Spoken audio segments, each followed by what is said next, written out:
Fala galera, então a gente volta agora para o nosso terceiro bloco. Então a gente já viu aí direitinho o que é a coesão referencial. Então a gente já sabe que na coesão referencial a gente tem os elementos endofóricos que apontam para outros elementos dentro do texto e a gente também tem os elementos esofóricos que apontam para elementos fora do texto. A gente viu tudo direitinho. Aí a gente viu que nos elementos anafóricos a gente faz referência a termo anterior. Nos elementos catafóricos a gente faz referência a termo posterior. Nós vimos que o principal elemento para evitar a repetição dentro de um termo é o pronome, mas nós também vimos que o substantivo também pode evitar a repetição de outro substantivo. E agora, para finalizar, para ficar bonito, a gente vai fazer uma observação que às vezes a gente nem precisa de ter um elemento. Então vamos lá, acompanha aqui comigo. A elipse de um termo também funciona como um elemento coesivo anafórico. Olha só que parada bacana. Então aqui, ó, comi uma torta de maçã e uma de figo. Porque na verdade eu comi uma torta de maçã e comi uma torta de figo. A menina comeu pouco, deixou quase tudo no prato. Então vamos lá. A menina comeu pouco e a menina deixou quase tudo no prato. Então eu não preciso repetir ou então substituir o termo para fazer a coesão, evitando consequentemente o quê? A repetição do termo. Agora, se ao omitir um termo eu evito a repetição de um termo anterior, é porque na verdade eu fiz uma coesão referencial anafórica, mesmo através da elipse, ok? Agora vamos visualizar como é que isso funciona na prática aqui no exercício rápido. Acompanhe aí comigo, ó. O gorila fugiu da jaula. O gorila, no entanto, não feriu ninguém. Aí, se eu pedisse a você que está em casa para corrigir possíveis erros nesse pequeno texto, com certeza você destacaria a repetição da expressão o gorila. Então, nós vamos agora evitar a repetição através de algumas performances aqui. Ó.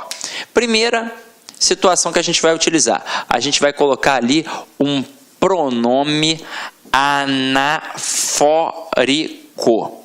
Então vamos lá, um pronome anafórico. Que pronome anafórico a gente pode botar ali? Fácil, o ele. Então, ó, o gorila fugiu da jaula, ponto. Ele, no entanto, não feriu ninguém.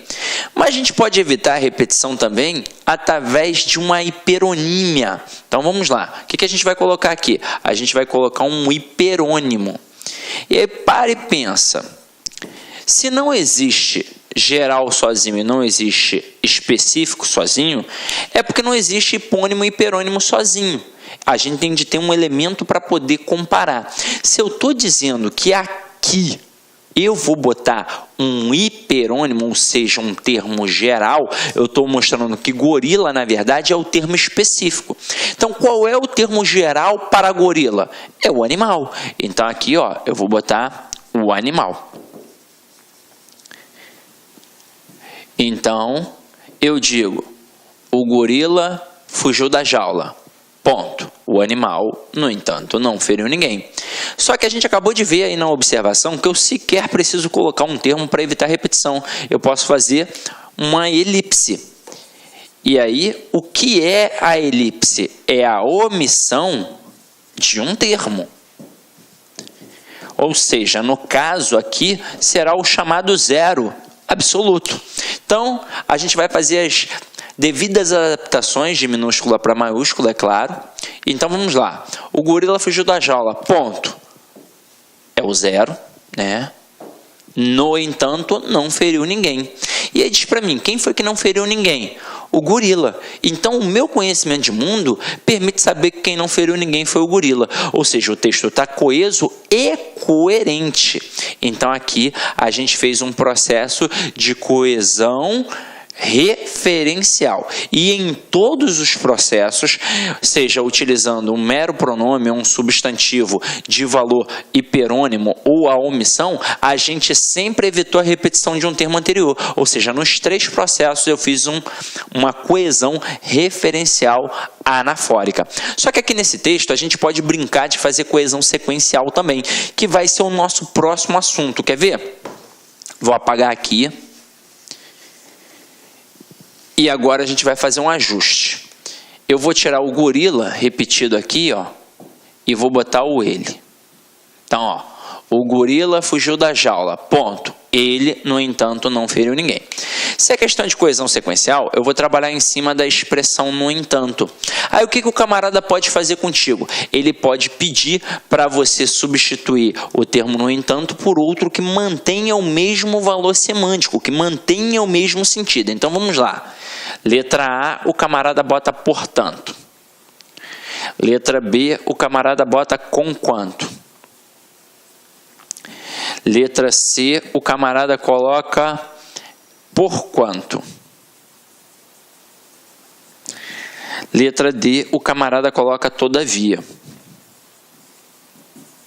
Aí, o que pode acontecer com o candidato? Ele pode olhar e pensar assim, caramba, no entanto, portanto, conquanto, porquanto, e é tudo muito parecido. É uma dessas daqui. Só que não é assim. A intenção do avaliador foi essa, foi te derrubar de acordo com a pronúncia da expressão.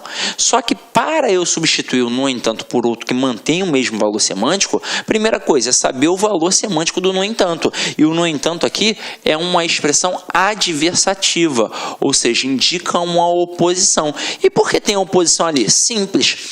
Quando eu digo que o gorila fugiu da jaula, para e pensa, se o camarada está numa jaula é porque ele é perigoso. E se ele fugiu da jaula é porque, teoricamente, ele vai ferir alguém. Porque se ele está dentro da jaula é para evitar que ele fira alguém. Só que, no entanto, ele não feriu ninguém. Ou seja, ele quebrou a lógica. Ou seja, por isso teve uma oposição. Por que não pode ser o portanto? Porque o portanto é conclusivo. Por que não pode ser o conquanto? Porque o conquanto é concessivo. Por que não pode ser o porquanto? Porque o porquanto é explicativo.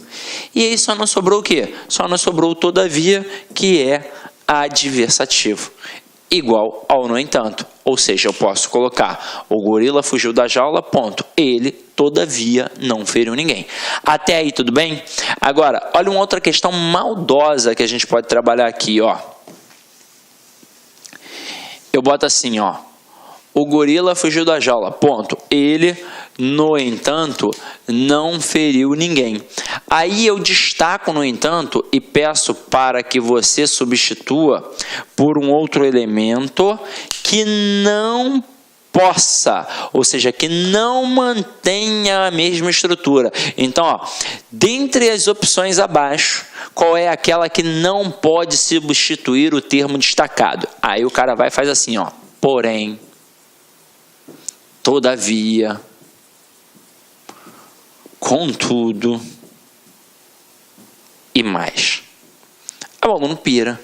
Por quê? Porque a primeira coisa é, se eu vou trocar por um que não possa substituir, né, se eu vou ter que assinalar um que não consiga manter o mesmo valor semântico, eu vou assinalar um que não seja adversativo. Só que aí o que o cara faz? Ele bota todas adversativas. E aí você fica, opa, essa questão vai ser anulada. Mas não vai ser. Observem, o no entanto aqui, ele está entre duas vírgulas. Por quê? Porque ele é uma expressão deslocada. Afinal de contas, a conjunção ela serve para ligar orações. Então, ela fica no meio das orações. Então, teoricamente, vem a primeira oração, uma vírgula e a conjunção, e depois vem a outra oração. Quando essa conjunção é deslocada, ela tem de ficar entre vírgulas. Foi o que aconteceu aqui. E quando a gente tem uma conjunção deslocada, a gente não pode utilizar o mais, porque o mais não pode ser deslocado. Todos os outros podem, mantendo inclusive o mesmo valor de oposição. Então, posso dizer, o gorila fugiu da jaula, ponto. Ele, no entanto, não feriu ninguém. Ele, porém, não feriu ninguém. Ele, todavia, não feriu ninguém. Ele, contudo, não feriu ninguém. Mas não ficaria bacana e nem aceitável gramaticalmente dizer o gorila fugiu da jaula, ponto. Ele, mas não feriu ninguém. O mais caberia se ele estivesse na posição original. Se eu falasse assim, ó, o gorila fugiu da jaula, vírgula, mas não feriu ninguém. Aí, ok. Agora, deslocar não rola. O mais é uma conjunção que não pode ser deslocada, ok? Então, continuando na nossa brincadeira, a gente agora vai para a coesão sequencial, que você meio que já sabe o que é, mas eu vou enfatizar os aspectos para você poder gravar ainda mais. Então, aqui, ó, as conjunções e as preposições, assim como as locuções locuções conjuntivas e prepositivas estabelecem relações lógicas entre as ideias. Quando a gente pega a preposição, a lógica da preposição é um pouco mais esvaziada. Então, depende muito do contexto ao qual ela está inserida. Depende muito da expressão a que ela está ligada, para aí sim definir alguma coisa. Por exemplo, eu pego a preposição com. Ela pode adquirir algumas nuances. Se eu falar que Pedro saiu com Paulo para tomar uma cerveja, a preposição com está exprimindo um valor semântico de companhia. Agora, se eu falo que o Pedro feriu Paulo com a faca, aí eu já estou exprimindo um valor semântico de instrumento. Mas as conjunções, elas têm os valores mais fortes. Agora, é óbvio que a gente vai avaliar o contexto, mas um porém, por exemplo, sempre vai ser adversativo, sempre vai indicar uma oposição. Agora, vem aqui comigo para os exemplos. Caso precise de mim, telefone. Então, o termo caso, ele indica o quê? Uma condição. Ou seja, só é para telefonar se realmente precisar, porque se não precisar, não gaste o meu tempo. Agora aqui, assim como o Brasil, outros países latino-americanos estão crescendo.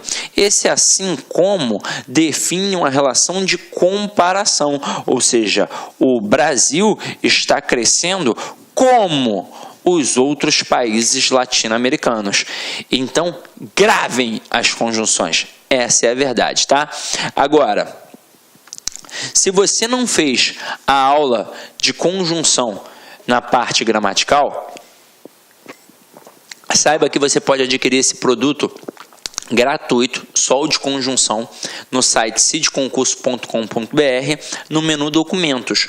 Ou se você quiser uma apostila completa, por exemplo, você gasta muito dinheiro às vezes com gramáticas, mais de R$100, quase R$200 uma gramática, para estudar um conteúdo que você pode adquirir na apostila que a gente disponibiliza no cidconcurso.com.br por apenas R$20. Então, é uma apostila essencial de língua portuguesa para concursos públicos. São 18 capítulos com 18 temas e é ao final de cada tema exercícios para você poder massificar. Então, acompanha aí.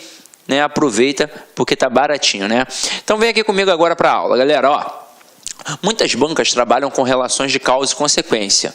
Isso daqui, tanto para a parte da interpretação, quanto para na hora que você vai trabalhar a sua produção textual, é muito importante. Então, olha só. Bebi tanto que passei mal. Então, aqui a gente tem uma correlação. A gente tem um que depende de uma estrutura intensificadora, como as palavras tanto, tal, tão e tamanho, e aí nesse momento a gente marca que há uma relação de causa e consequência. Sabemos que a causa é a origem de um processo e a consequência é o que decorre diante daquilo. Então, quando eu digo que bebi tanto que passei mal, a causa é ter bebido muito. E a consequência de ter bebido muito é ter passado mal. Quando acontece essa expressão do que com um elemento intensificador, você só precisa gravar que a causa sempre ficará do lado do intensificador e a consequência sempre do lado do que. Agora, como bebi muito, passei mal. Olha uma dica que eu vou te dar. O como, ele pode trabalhar principalmente 3 valores semânticos: comparação, pode trabalhar conformidade e pode trabalhar causalidade. Quando ele estiver no meio da estrutura, provavelmente ele está trabalhando comparação e conformidade. E aí é só você avaliar e perceber se tem uma relação de igualdade. Se eu digo assim, João é esperto como José. João é inteligente como José. Então, ali eu tenho uma relação de comparação. Eu consigo dizer que eles são, tipo, iguais, pensam iguais, né? Então, vamos lá. Agora, quando eu digo que o João joga futebol como o treinador orientou, a gente já sabe que aí não tem uma relação de igualdade. Ele não joga igual o treinador, ele joga conforme o treinador orientou. Aí isso é fácil para poder analisar. Agora, se o como encabeça a estrutura, com certeza é um como causal. E aqui, como bebi muito, passei mal. E aí perceba, o fato do camarada ter bebido muito é a causa para a consequência de ter o quê? Passado mal. Então, fica a dica aí, tá? Gravem as conjunções. Agora, Acompanhe aqui comigo. Outras bancas trabalham com relações de oposição, adversidade e concessão. Isso aqui, galera, é o seguinte. Quando eu digo assim, umas bancas trabalham assim, outras bancas trabalham acolá, na verdade, as bancas, elas trabalham sempre esses valores semânticos. Umas têm preferência por causa e consequência, outras têm preferência por oposição. Olá, meus amigos, minhas amigas, sou o professor Luiz Antônio de Carvalho e com muito prazer, muita satisfação, estou aqui para fazer um convite muito especial para você que está se preparando, que está estudando para o concurso da Polícia Militar do Estado de Minas Gerais 2018, claro, para o cargo de soldado combatente. Nós aqui da Lá Concursos, nós preparamos um curso super atualizado, super competitivo, ponto a ponto do edital, por apenas 10 parcelas de R$ 35,00. É isso mesmo, 10 parcelas de R$ 35,00, você vai ter esse super curso aqui na Lá Concurso. Esse vídeo que você assistiu é apenas um trecho, um pedacinho da aula, né, uma das aulas que nós temos para a galera. É uma aula demonstrativa para você conhecer a qualidade e a potência que são os nossos professores. Bacana, pessoal? Então espero vocês aqui na Lá Concursos. Um forte abraço, fique com Deus. Tchau, tchau. Clique lá.